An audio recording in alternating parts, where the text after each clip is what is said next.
అది ఒక చిన్న పల్లెటూరు. రామాపురం అనే గ్రామంలో ఒక పేద కుటుంబం చాలా సంవత్సరాల నుంచి జీవనం సాగిస్తుంది. కానీ ఆ ఊరిలో పొలం పనులు అవన్నీ కూడా చాలా తక్కువగా ఉంటాయి. ఉన్నా కూడా తినడానికి సరిపడా అంత మనీ అయితే అక్కడ సరిపడా ఉండదు. ఒకరోజు సాయంత్రం అలా ఆలోచించుచుండగా జీవన విధానం ఎలా అని చెప్పి తోచుచు ఒక పిల్లవాడు తండ్రితో కలిసి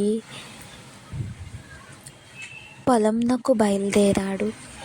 తన ఆలోచన ఈ విధంగా ఉంది. ఈ జీవితం ఇలా ఉంటే చాలా కష్టమని చెప్పి ఆలోచించుచుండగా చూపుల్లోనే ఇంటికి చేరుకున్న అతను వంట కోసం వాళ్ళమ్మ సొరకాయని తీసుకురమ్మంది. ఈలోపు ఇంటిపై ఉన్న సొరకాయలన్నిటినీ చూసి గోపాల్కు ఒక మంచి ఆలోచన వచ్చింది. ఈ సొరకాయలని అమ్మకంగా పెట్టి మనం కొంచెము ధనము సంపాదిద్దామనే ఆలోచనలో ఆ సొరకాయలను వాళ్ళ ఊరంతా తిరిగి చిన్నగా వ్యాపారం మొదలుపెట్టి అమ్మసాగాడు.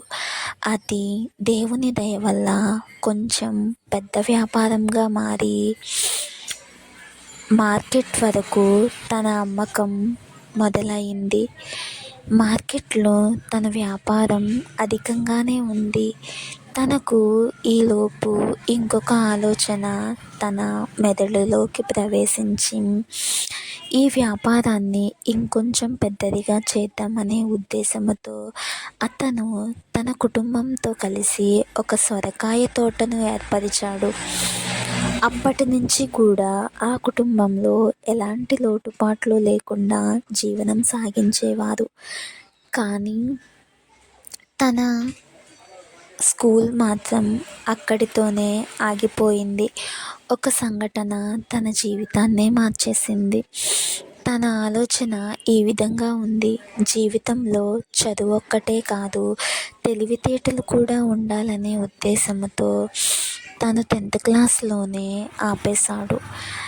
ఆ విధంగా వాటికి సొరకాయలతో పాటు ఇంకొక తోటను కూడా ఆకుకూరల వ్యాపారము మొత్తం అన్నీ కూడా తను సమకూర్చి దానిలోనే ఇంకా గొప్పవాడు అవ్వాలని చెప్పి తలంచి ఆ వ్యాపారాన్ని అభివృద్ధి చేసి నూరంతలుగా ఫలించి తను ఒక గృహమును ఏర్పరచుకున్నాడు.